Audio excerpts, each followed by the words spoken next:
It's everywhere you look. You cannot walk down the street without being bombarded. They call it a clutter crisis. Consumers are like roaches. You spray them, and after a while, it doesn't work anymore. We develop immunities. And the multi-billion-dollar advertising industry is in a desperate struggle to break through. We don't just come forward with what we want to sell. We engage you with things that you want. Advertisers have blurred the line between programming and product. It's advertising that people not only will tolerate, but will actually go in search of. The way God and Madison Avenue intended. But how is advertising affecting our lives and the world around us? Once a culture becomes entirely advertising friendly, it ceases to be a culture at all. Tonight on Frontline. Yeah, I'm sure people ask you this all the time. What about the environment? Correspondent Douglas Rushkoff takes you inside the changing world of the Persuaders.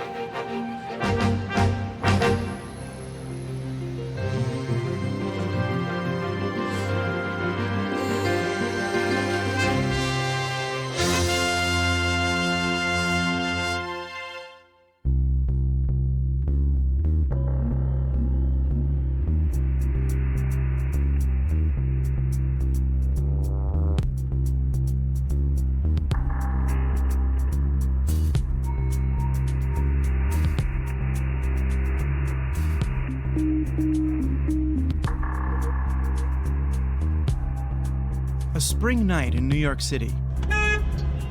Two men hunt for just the right building. We're always looking for a new wall to kind of do our thing on. They may not look it, but these guys are preparing a guerrilla operation. Kind of just scope out for a good location, and wherever we end up, we end up. This is where we're going in this construction site right here.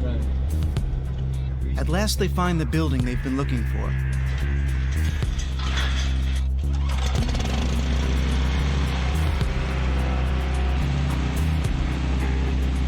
What's this covert mission all about? It's a new kind of urban warfare, a sneaker company's all-out battle for our attention. You cannot walk down the street without being bombarded.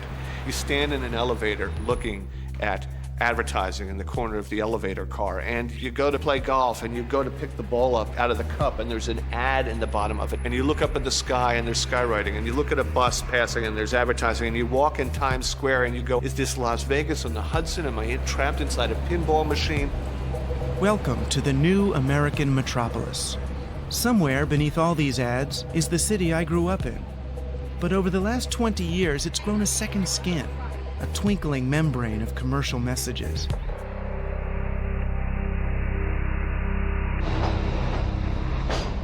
Advertisers have become prospectors for new space in an ever more crowded landscape. Even a subway tunnel becomes the backdrop for an American Express promotion. But advertisers have a big problem. The more messages they create, the more they have to create to reach us. It's led to a vicious circle of clutter. They are the ones who make clutter. They are therefore also the ones who are always trying desperately to break through the clutter. That's the line you always hear in ad agencies. We can break through the clutter with this. Well, every effort to break through the clutter is just more clutter. I have a quote in my book from an advertising executive who says consumers are like roaches. You spray them, and after a while, it doesn't work anymore. We develop immunities. So what's an advertiser supposed to do? Stop advertising? That's the one thing they know they can't do, because the moment they stop trying to persuade us, we forget about them. Once you're in the game, you can't stop, if for no other reason that the competition will eat you alive. What advertising has always wanted to do is not simply to suffuse the atmosphere, but to become the atmosphere. It wants us not to be able to find a way outside of the world that it creates for us. So this is the way our world fills up with advertising. For years, I've been studying and writing about what I call the persuasion industry. I've even worked in it. But I still can't say for sure where all this is headed. Where will the advertising arms race lead? To a world made of marketing? And what would that mean for us? I set out on a tour through the modern machinery of selling to meet some of the persuaders up close. My first stop? A downtown New York storefront. I come and join you, baby. I'm not singing. I've been invited to a hip party. Or something that looks like one. They serve this on the actual plane? What this really is the opening salvo in a marketing blitz for a new airline. They call themselves Song. Song is a subsidiary of Delta Airlines, but you won't find any mention of Delta here. Delta is old-fashioned air travel, and Song is their way of persuading us that they can compete with hip, low-cost carriers like JetBlue. A lot of people ask us, you got to be crazy. You're starting an airline into the worst environment in the U.S., in the history of U.S. commercial aviation. And we were, and we are. That process gets more and more complex. Delta broke off a team of their best marketers and told them to start from scratch. Also, what's the kind of the creative idea that runs through each of these? The first thing the Song team decided was that it wasn't enough just to launch a new airline. To get our attention, they had to invent a new culture around flying. Which is to sort of capture consumers' imagination by... But how do you do that? Talk to me a little bit about why you chose the things you did. And Song started with a trusted tool, the focus group. the homework was choose images, words, things that capture what might be your ideal experience of traveling by air. Before long, Song's research yielded a nugget. There was a large group of flyers whose needs and desires were being ignored. Women. The food, I think they could improve a lot. The Song team created a detailed profile of their target consumer and even gave her a name, Carrie. She's got 3 children, a husband. They both work. They have an SUV and a sports car, Neiman Marcus credit cards, but she shops at Target. She has got a propensity to read kind of high-end literature, but she finds guilty pleasure in People magazine, and she doesn't have an airline. To cater to women like Carrie, Song turned to a pro, Andy Spade, the co-creator of the Kate Spade Company, a multi-million-dollar line of fashion accessories. I bring ideas, kind of visualize ideas that companies have and give them kind of a substance and a texture and a life that they may not know how to create. And I bring that, I take their idea or their point of view, and I try to create this make it into something that's bigger, maybe emotional, maybe optimistic, maybe classical, maybe, happy. I think that I'll just start by introducing kind of the concept and what it is. Spade's been charged with producing Song's TV campaign, the first impression the airline will make on many Americans. All right, so why don't we start?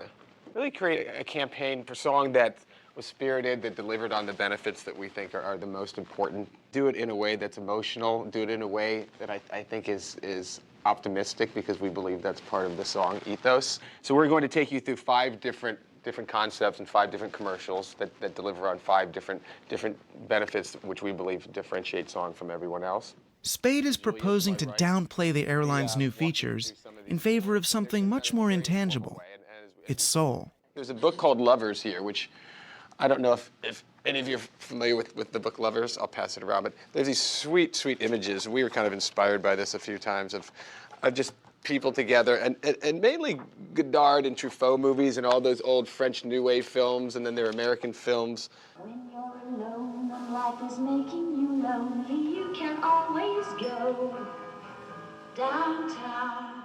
Spade's commercials will show no planes, no travelers, no low fares, no airline. This is an enormously risky strategy. These commercials, as planned, will consume almost a third of Song's $12 million marketing budget. If the campaign doesn't connect, Song will just become part of the noise, and Delta, at the brink of bankruptcy, cannot afford for its new venture to fail. At least one member of Song's team is nervous. Well, the risk is you invest an inordinate amount of money behind a message that is a fairly ethereal message that, as they say, doesn't feed the bulldog. I mean, this is a business. This isn't an art form. So we have got to ensure that it's communication that drives commerce, not just makes people feel good. The more we pulled back and tried to make it a very, very kind of literal delivery on a benefit, it lost that emotion, and we wanted to keep that emotion. Spade isn't backing off. He's not content just to convey information. He's aiming for something bigger. At the end of the day, you want to become a part of culture. And when you get to that point, you've created a huge success. And that's what all the great, I think, companies have done, from Virgin to Apple to others. And I think by spending 25 seconds on the style and the spirit, this is a void in your category, and you have to get there first. That's more important than really building a spot around low fare. I mean, everyone is going to be low fare. What really differentiates something from another thing? I think it's creating kind of something that communicates to people on another level, beyond a logical level. The question is an advertising classic. Should the pitch be aimed at the head or the heart? How creative can an ad get and still be an ad? Someone once wrote a book called Advertisements for Myself. That's what advertising is. It's advertising for the guys who are creating it far more than it is for the guys who are paying for it. They're trying to win awards, they're trying to make more money, they're trying to build their own portfolio, they're trying to get a better job, they're trying to make up for the fact that they're in advertising and not directing films or doing stand-up comedy or painting paintings or whatever they would prefer to do, I guarantee you. And the consequence is a lot of advertising that's quite extravagant in its look or very clever and entertaining and funny, but which doesn't do the thing that advertising is supposed to do, which is make you want to buy the good or service that's nominally being advertised. Look at the coffee as it gets darker and stronger. Not so long ago, the high-concept ads of today were all but unthinkable. Soap has never smelled this good before, and neither have you. Ads laid claim to real, tangible differences between one product and another. What were brands? They were based on what I call ER words. Whiter, brighter, cleaner, stronger. Smoothest, mildest, tastiest cigarette. Watch any commercials on American TV and you'll see these words up in the first 3 seconds, hammered remorselessly into your brain. But at some point, these words ceased to have meaning. We no longer believed that one product was any brighter or cleaner than any other. Everything works now, you know. French fries taste crisp, coffee's hot, beer tastes good. Unless you live in America, and then, you got to live with what you get. But all these things now are table stakes. By the early 1990s, a new approach to marketing came to the fore. One that leapt right over what the product did to what the product meant. It's not just a car, it's an expression of the culture, an aesthetic that is connected somehow to nature, infinity. These were the super brands like Nike, Starbucks, the Body Shop, and what they noticed these brands had in common was that they were they were engaging in a kind of a sort of pseudo-spiritual marketing.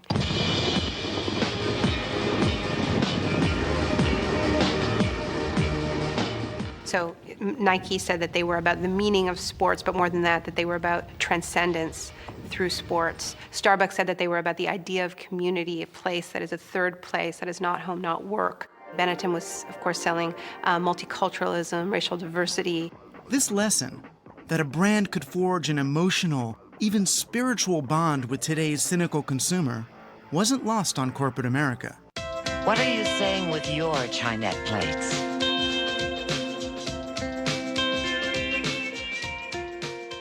This wave of corporate epiphanies in the mid-90s where all these companies, were told, what your problem is you don't have a big idea behind your brand. So they would hire high-priced consultants and they would have these kind of corporate sweat lodges and gather around the campfire and sort of try to channel their inner brand meaning. And they would emerge from these processes sort of flushed and say, Polaroid isn't a camera, it's a social lubricant. When I was a brand manager at Procter & Gamble, my job was basically to make sure the product was good, develop new advertising copy, design the pack.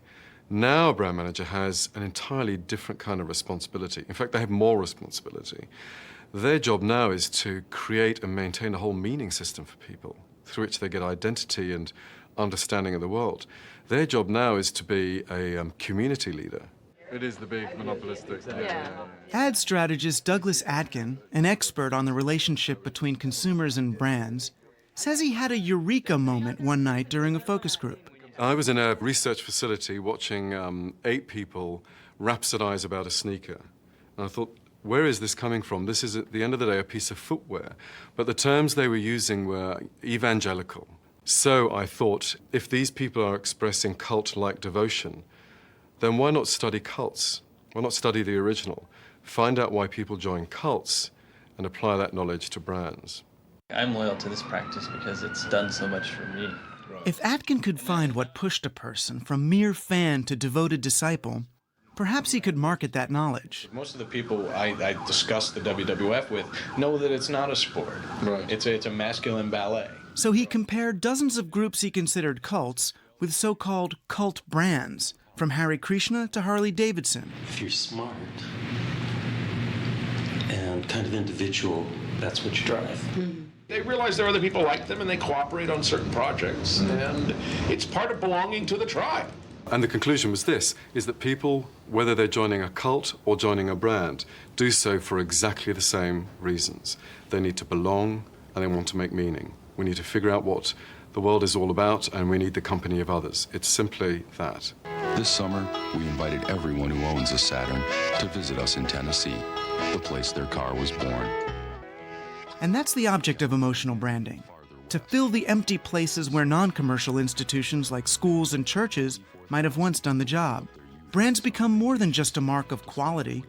They become an invitation to a longed-for lifestyle, a ready-made identity. When you listen to brand managers talk, you can get quite carried away in this idea that they actually are fulfilling these needs that we have for community and narrative and transcendence.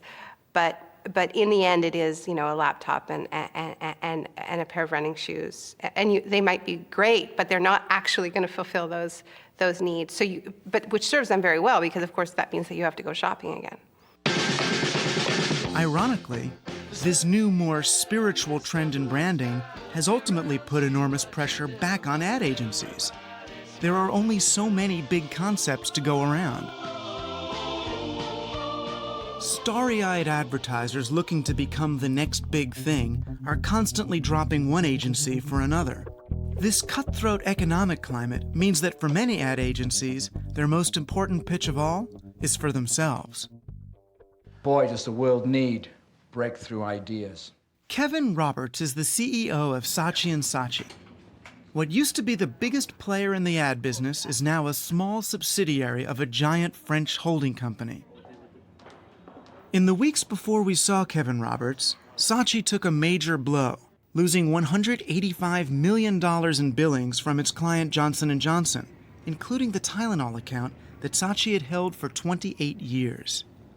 But Roberts is undaunted. He thinks he's found a path to revive Saatchi's fortunes. So we figured out what the answer was, that there was something in outstanding brands. What sets Roberts' big idea apart from his competitors is its boldness. He claims he has discovered the formula to turn nearly any product into an object of devotion. That there were brands that connected, and there were brands that people loved. They didn't like them, they didn't admire them, they didn't respect them, they didn't use them. None of that wimpy-wumpy stuff. They loved them.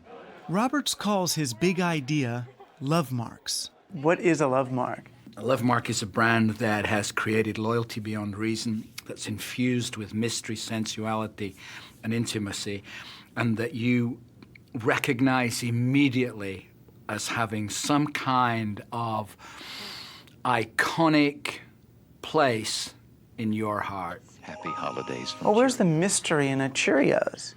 Oh, Cheerios is full of mystery. You don't think that people just eat these and putting them in a bowl, do you? And that's not how they eat them anyway. Most kids play with them, they make stories up about them, they imagine them. You know how much Grandma wanted to be here for your first Christmas?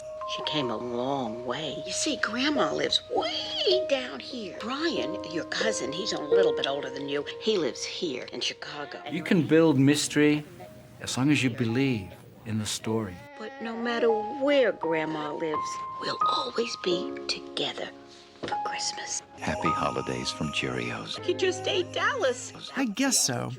But how many brands ever really succeed in creating loyalty beyond reason? There are few examples when advertising really does cast a Svengali spell. AT&T has done it, Hallmark has done it, Coca-Cola has done it, but most of the people who've tried to make emotional connections with consumers over the years, by far the vast, vast majority, have failed. They've gone down in flames.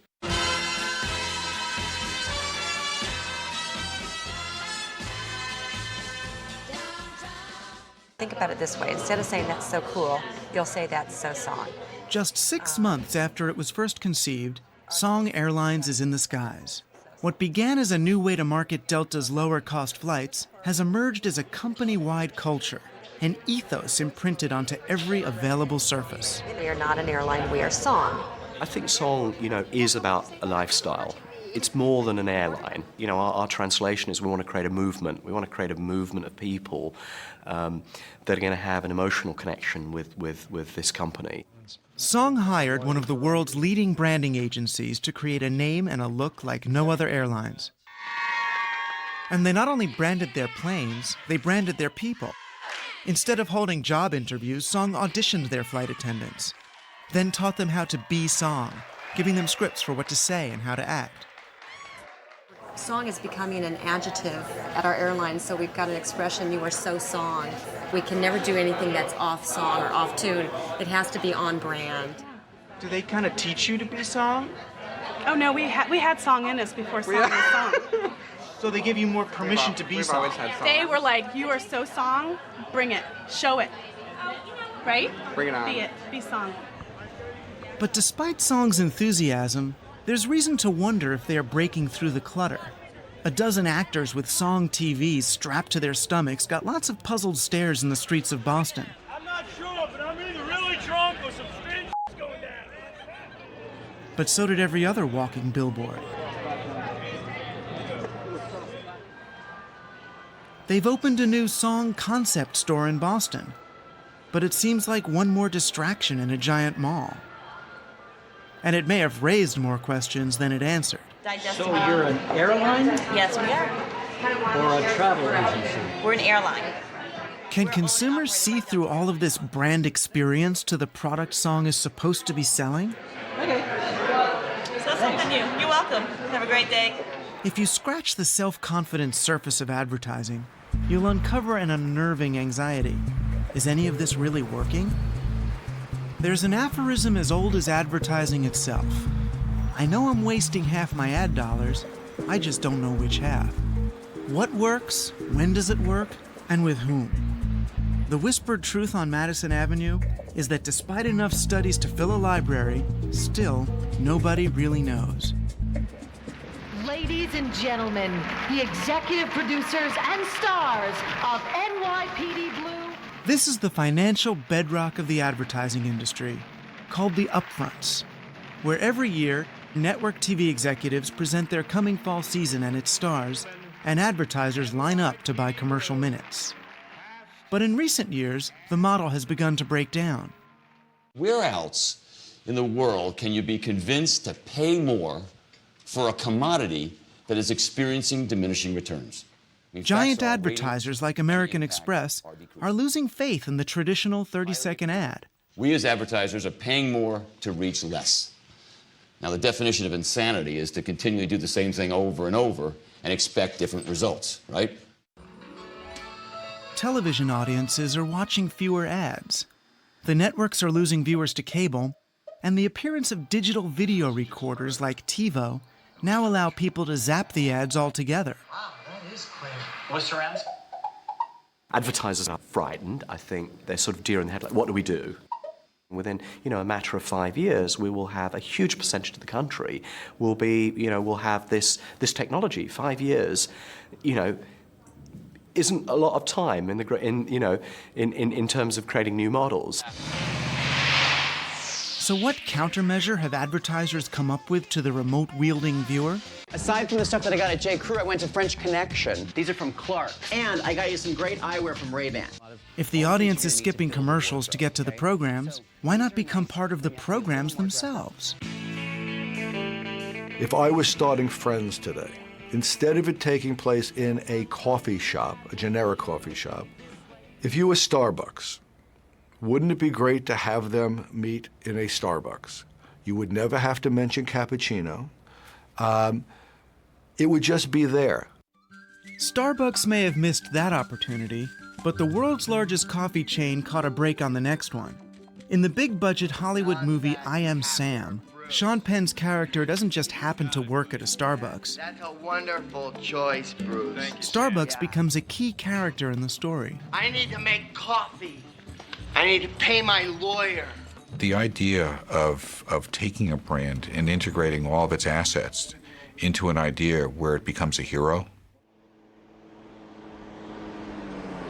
Let's look at Castaway, for example. We open up getting on a plane. The plane crashes. All but one person is killed. 4 years ago. How bold was that of Fred Smith, the founder and chairman of FedEx? A, to allow it, but to do it himself. Terrible and tragic day. And at the end of the film, not only did we deliver the packages, but we found romance. How much better could you feel about the brand? Ad Age magazine dubbed this alliance between New York's ad men and Hollywood studios Madison and Vine. It is the integration of entertainment with advertising in a partnership that often begins before a show is even conceived. Meanwhile, Samantha had used her pushiness to parlay her new man's hit off-Broadway show into a hot on-Broadway poster. To mate a brand with the once commercial-free HBO series Sex and the City, Absolute Vodka and HBO writers worked out a storyline in which one of the show's characters finds his way onto an Absolute billboard. HBO got to use the brand's name in a key plot twist, and Absolute got unprecedented access to HBO's upscale audience. Guess what I'm drinking? An Absolute Hunk. They created a drink called the Absolute Hunk. And you're delish. So we went to the producers of Sex and the City, and we said, okay, we've got a real product and a real drink called the Absolute Hunk. We want you to weave an entire storyline around this drink and this product so that it is unmistakably the conversation piece on Monday morning at the water cooler. Wow. It was quite the buzz. The way God and Madison Avenue intended. There are agencies, for instance, in Hollywood who go through every script before it is produced and find specific opportunities for automobiles, for beer, for virtually any product that you might want to name. But it's not just product placement, and it's not just movies and TV. Rock stars like Sting are partnering up with big brands and debuting their songs in advertisements as a way of reaching a wider audience. Even anti-establishment icon Bob Dylan starred in a hybrid of music video and ad for Victoria's Secret and got his CD stocked in their lingerie stores to boot. The times they are a-changin', some fear for the worse.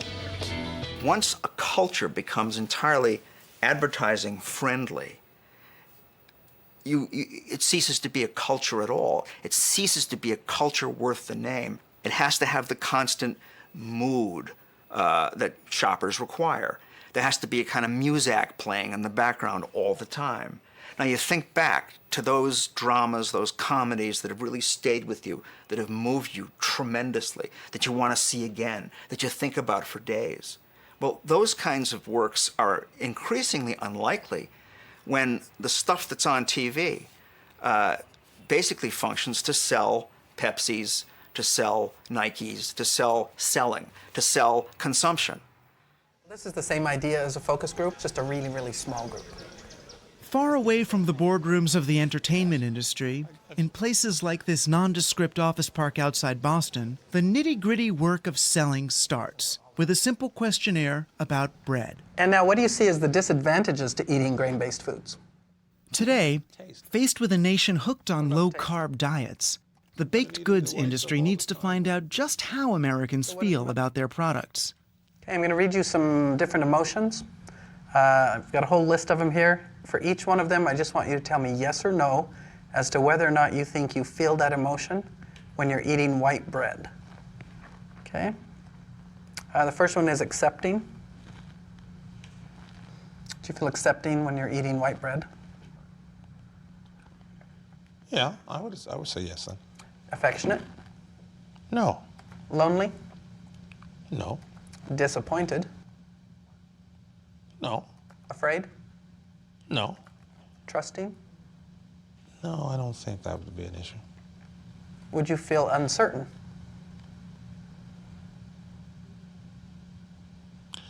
Yeah, a little uncertain.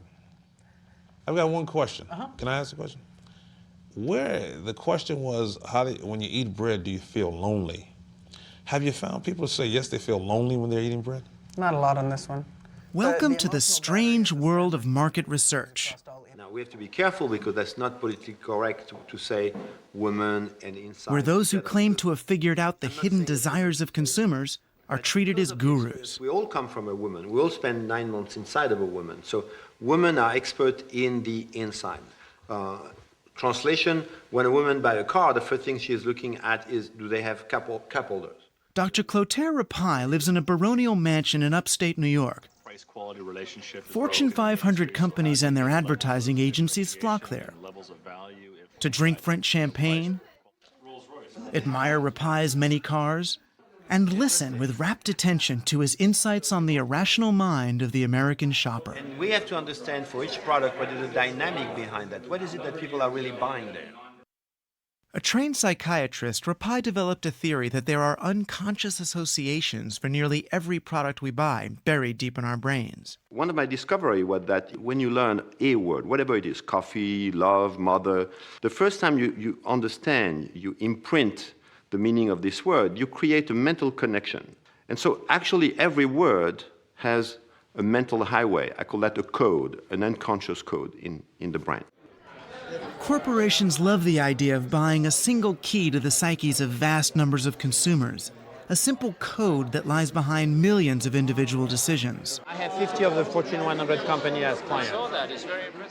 Tonight, Rapaille has been commissioned by a handful of big companies, like Boeing and Acura, to break the code on luxury. I don't believe what people say.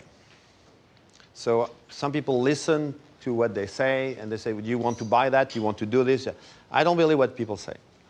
I want to understand why they do what they do. I found this word, and with that, I want to understand you guys. This is the word. The right spelling? To crack the luxury code, Rapaille conducts a series of focus groups. I'm serious. That's what I want to understand, how you feel about it. And anything for me is interesting. Money. Money! He takes his subjects on what he hopes will be a psychic journey, past reason, through emotion, to the primal core, where Rapaille insists all purchasing decisions really lie. We start with the cortex, because people want to show how intelligent they are. So give them a chance. We don't care what they say. When people try to sell you luxury things, what kind of word they use? Well made. Well made. Nothing new there. And then we have a break. They're usually very happy with themselves. Say, oh, we did a good job, and so on. Then when they come back, then there is no more chairs. Make yourself comfortable. Oh, what is going on here? How come no chairs? And I explained to them that I would like them to try to go back to the very first time they experience what we're trying to understand. Rapaille is hunting for our primal urges. He's after what he calls the reptilian hot buttons that compel us to action. It's absolutely crucial to understand what I call the reptilian hot button. My theory is very simple. The reptilian always win. I don't care what you're going to tell me intellectually. Give me the reptilian. I want you to be in a mindset a little bit like the one you have when you wake up in the morning. You'll be surprised to see that things come back to your mind that you forgot for the time for 20, 30 years. It's amazing. The scribbles of consumers in the semi-darkness, half-remembered words and pictures associated with luxury, somehow become Rapaille's key to unlocking the luxury code. Once you get the code, suddenly everything starts making sense. I understand why this car sells, this car doesn't sell. I understand why a small 29,000 Cadillac cannot sell. No, I understand why, because it's off code. Ooh. Over the years, Rapaille has told car makers to beef up the size of their SUVs and tint the windows, because the code for SUVs is domination. He told a French company trying to sell cheese to Americans that they were off code. In France, the cheese is alive. You never put the cheese in the refrigerator because you don't put your cat in the refrigerator. It's the same, it's alive. If I know that in America the cheese is dead, and I've been studying cheese in almost 50 states in America, I can tell you the cheese is dead everywhere. Then I have to put that up front. I have to say this cheese is safe, is pasteurized, is wrapped up in plastic. I know the plastic is a body bag because you can put it in the fridge. I know the fridge is the morgue. That's where you put the dead bodies. Eh? And so once you know that, this is the way you market cheese in America. It just got easier to just say cheese. One word that kept coming up is in the stories, and I think is a reach, reaching to the next level. While Clotaire Rapaille and his clients continue their quest to crack the code on luxury, It might be interesting to explore the difference between first class and world class. Song Airlines is running out of time and money. A year into operation, the full marketing team convenes in Las Vegas to assess how the experiment in creating a lifestyle brand is working out. On behalf of Song, I want to welcome everybody here. This team has done an incredible job of introducing the brand called Song, this new airline. But there are clouds on the horizon. Parent company Delta is losing billions of dollars, and Song's marketing budget has been drastically cut. The intangible thing called Song must deliver some tangible results. To do so, it must penetrate the distracted minds of Americans. The news so far is mixed. Right now, the greatest thing that you've done so far is build a really solid brand identity for yourself that's coming through completely clearly in the advertising. People are completely identifying with it. But while people are responding to the advertising, many consumers don't know what the advertising is for. In terms of overall recall, 35% of our sample felt that they had seen you somewhere. Where we do start to see a slight problem in terms of which airline do you think this advertising is for. We're losing almost 50% at that point. So what we're calling our true recognition figure is those people who both saw the advertising and were confident and knew that it was for Song, and that was 15% of our sample. Song's long-anticipated TV ad finally went on the air, but it may have been too little too late. Though Song has built loyalty, Delta is careening toward bankruptcy and may bring Song down with it.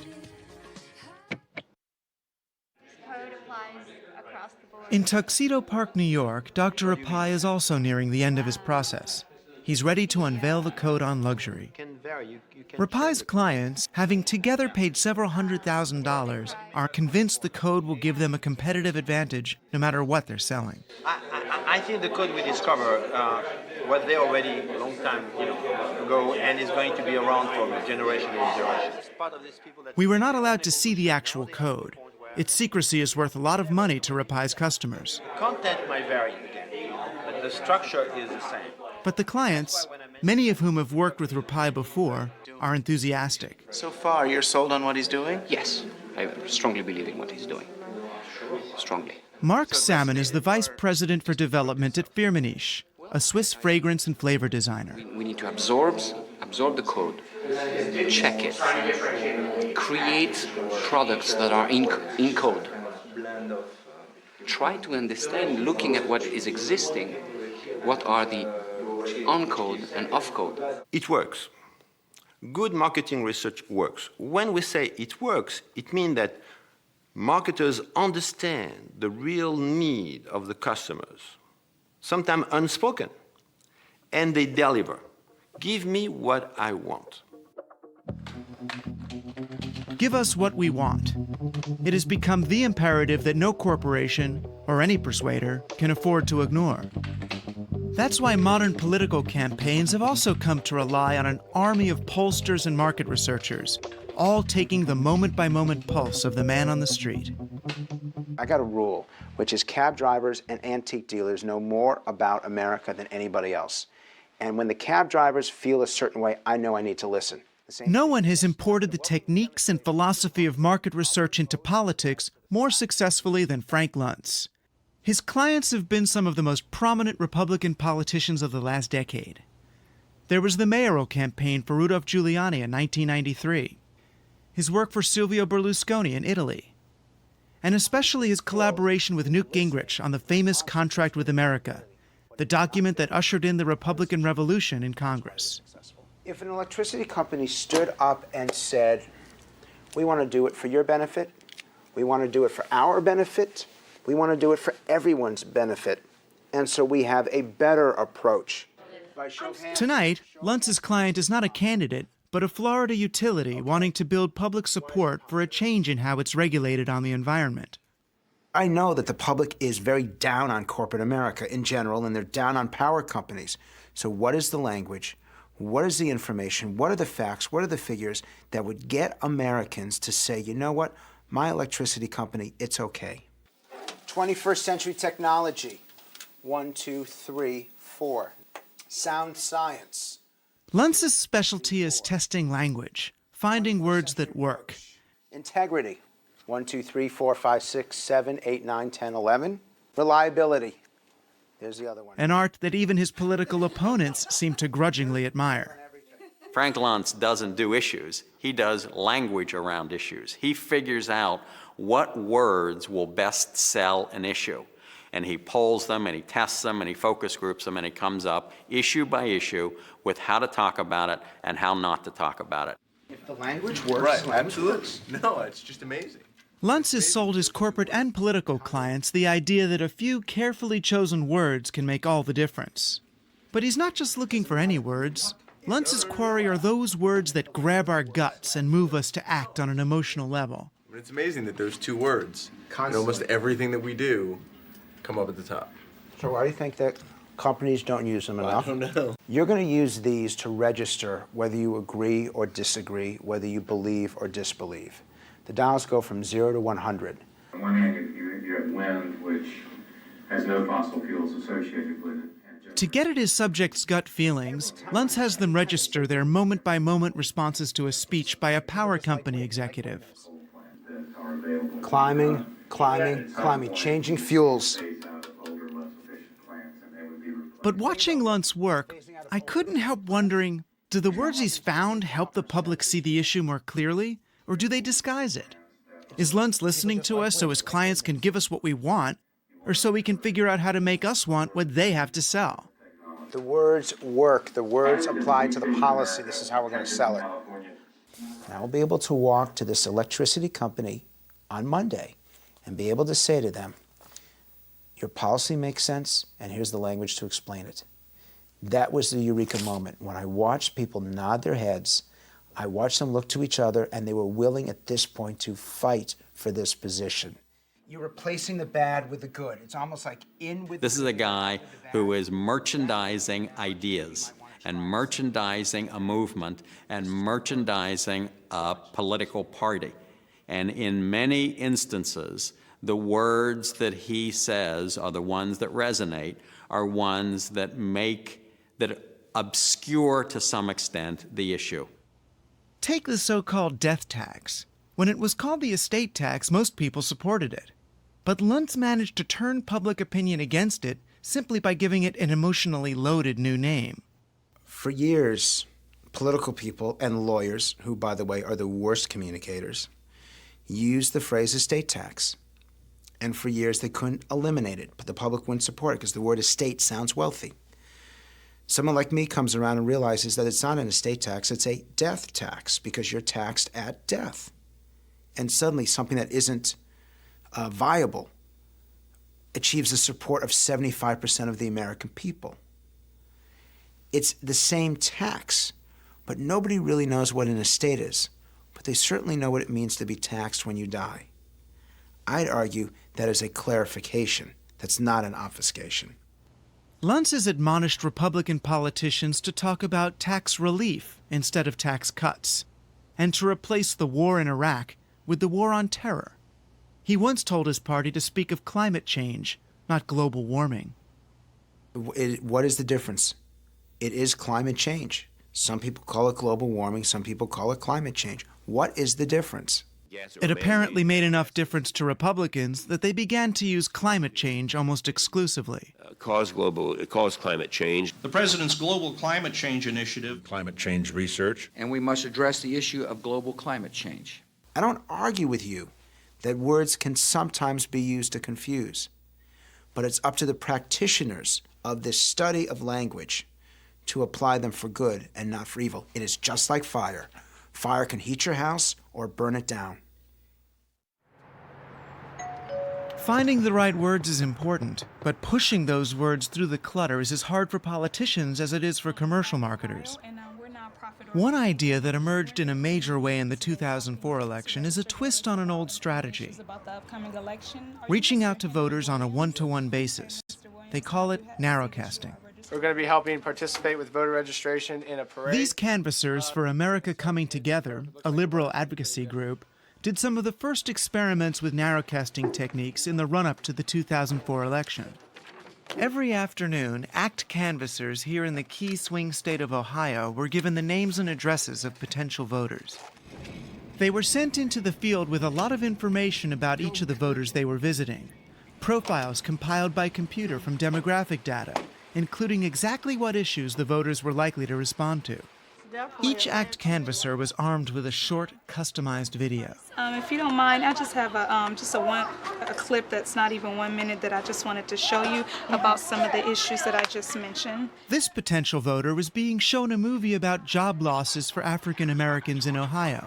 African American unemployment has skyrocketed to a 10-year high. Elsewhere, other Ohioans were seeing different video messages tailored to their own personal demographic profiles. Ohio has gone backwards. Sure has. Right now, there are only a few different messages, but pretty soon, if all goes according to plan, they will be customized for dozens of different demographic groups. If you want to get up to 51% of the vote, you probably have to assemble a coalition of 20 or 30 or 50 demographic groups. So as a modern candidate, you will want to have a strategy for how to communicate with each one of those demographic groups. You want a targeted ad on the gun control, on the pro-life, on the military, on the economic issues. You're going to want to have a message that's tailored for each one of those groups. If you don't do it, you're putting out broadcast ads in a narrowcast world. But where did all this information come from?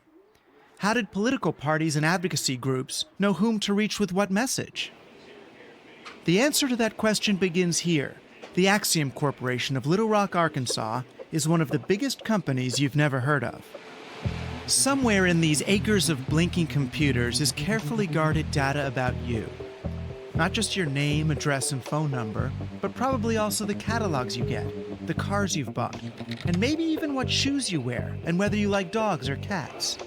Axiom's information is culled from census data and tax records, those product surveys you answered, and customer records supplied by corporations and credit card companies that are Axiom clients.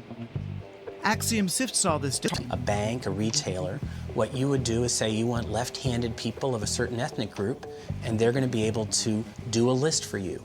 You can get marketing lists of Hispanics who make between $20,000 and $40,000 who are U.S. citizens. You can get marketing lists of people who suffer from incontinence and have bought those kinds of products in the pharmacy. You can get all sorts of things that can be very narrow.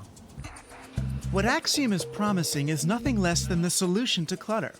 Send us ads only for products we really want, and anticipate just when we will want them. You can't just now take an ad and put it on TV and hope for the best. You need to get smarter about your consumers. You need to understand more about them, and that's technology. Of course, the prospect of finding the right audience at the right time is irresistible to politicians as well. I'd like to welcome everybody to the grand opening of the new headquarters of the Democratic Party of the United States of America. In recent years, both parties have bought data from Axiom and companies like it. The Republicans didn't talk about how they used it, but the Democrats did. But if I want to sit at my desk, pull up on the screen the state of Ohio, and say who in Ohio says that education is going to be the #1 issue they're going to vote on, 6 seconds later, 1.2 million names will pop up. I then have the ability to hit buttons and do telemarketing to them immediately, or to send emails to them immediately, send direct mail to them immediately, or actually send someone to their door to talk to them. This sort of voter profiling, which both parties used to chase down swing voters in the general election, incorporates behaviors we don't normally associate with voting, like whether you have caller ID, a sedan or a hatchback, or more than one pet. The thing about narrowcasting is that it gives politicians a chance to say things to some people they might not want others to hear. Sending messages which appeal to sort of, white people in pickup trucks. And then you're also sending messages to black people in Cleveland, and it's a qualitatively different kind of message.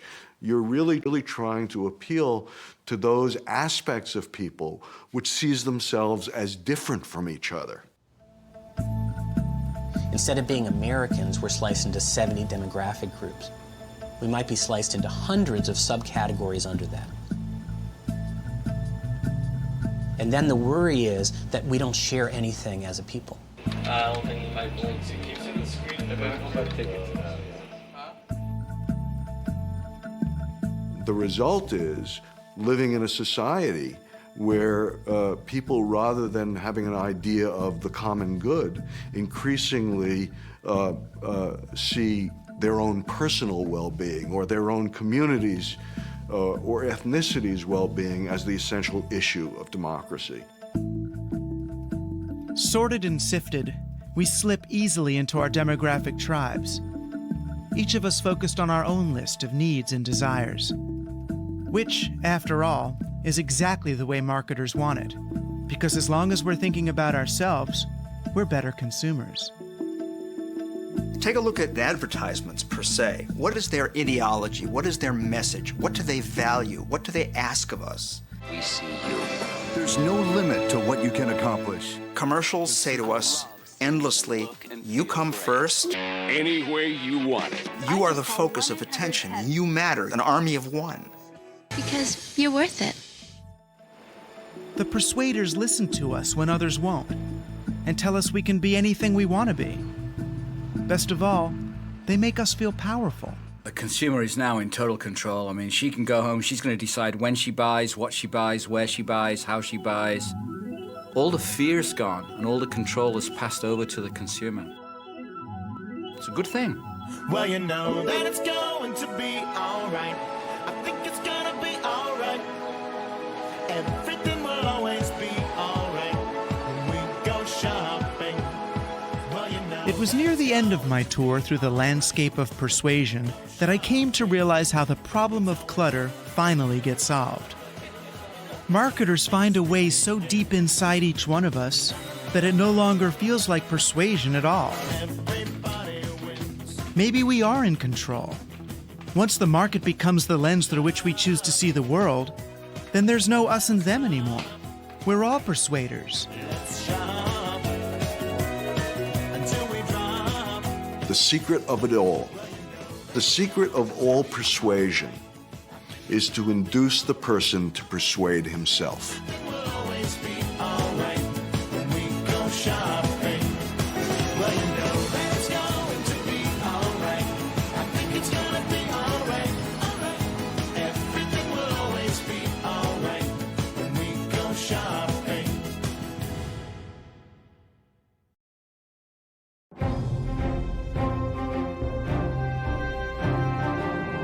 Since this program first aired, Delta Airlines filed for bankruptcy protection and disbanded its discount carrier, Song. Now Delta is trying to rebuff a takeover bid by U.S. Air.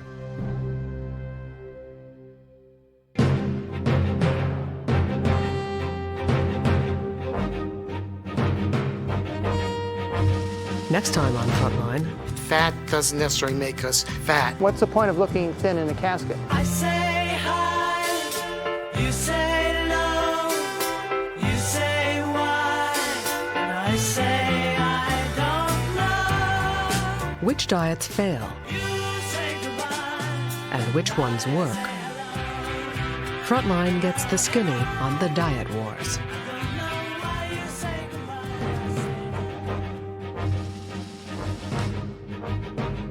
Frontline's The Persuaders is available on videocassette or DVD. To order, call PBS Home Video at 1-800-PLAY-PBS.